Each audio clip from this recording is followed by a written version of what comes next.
A holiday devoted to eating, drinking, dancing and assorted pagan rituals.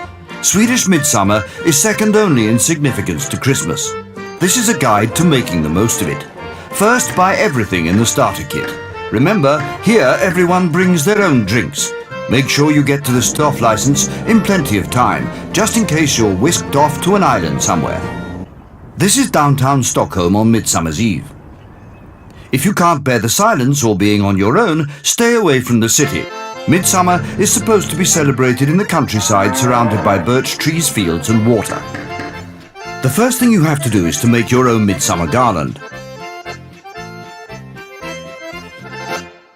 Avoid the kitchen at all costs. Some unfortunate soul always gets stuck scrubbing the potatoes.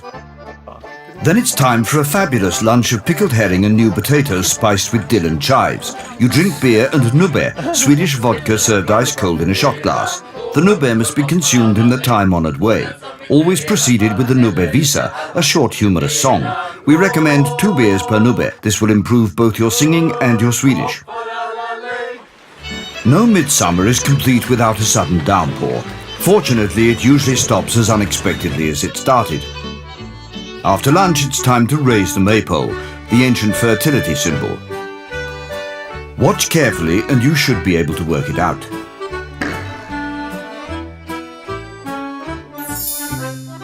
The origins of Swedish midsummer are unclear. For a millennium, it's been a celebration of summer and a fertility rite. Human sacrifices are a thing of the past, but the revelers of today are just as passionate. Like many Swedish traditions, the why is less important than the how. Now the dancing begins. Everyone knows small grodorna, the little frogs. Locking your hands on your lower back and jumping like a frog may seem strange, but for at least one day of the year, it makes perfect sense to Swedes. It won't take long to master the dance steps. Swedes can do it in their sleep, and with a bit of practice, so will you.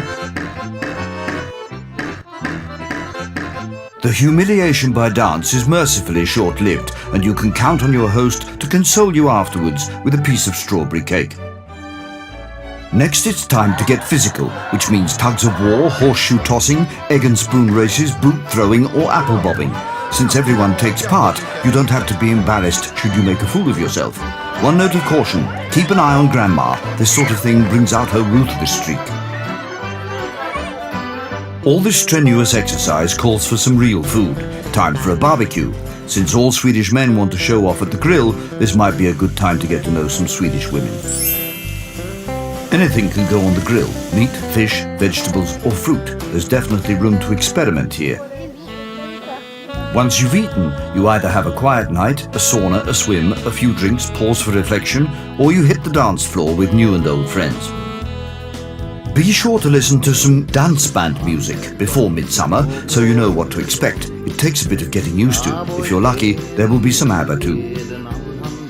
Generally speaking, Swedes are somewhat reserved. Tonight is the exception. Midsummer Eve is a night for romance. If you don't find or already have a partner, pick 7 different flowers, put them under your pillow, and according to legend, you will dream of the person you will marry. If you don't, you probably picked the wrong flowers. At midsummer, the sun never completely sets. This is the longest day of the year. From now on, it only gets darker. But there will be a baby boom to brighten up March.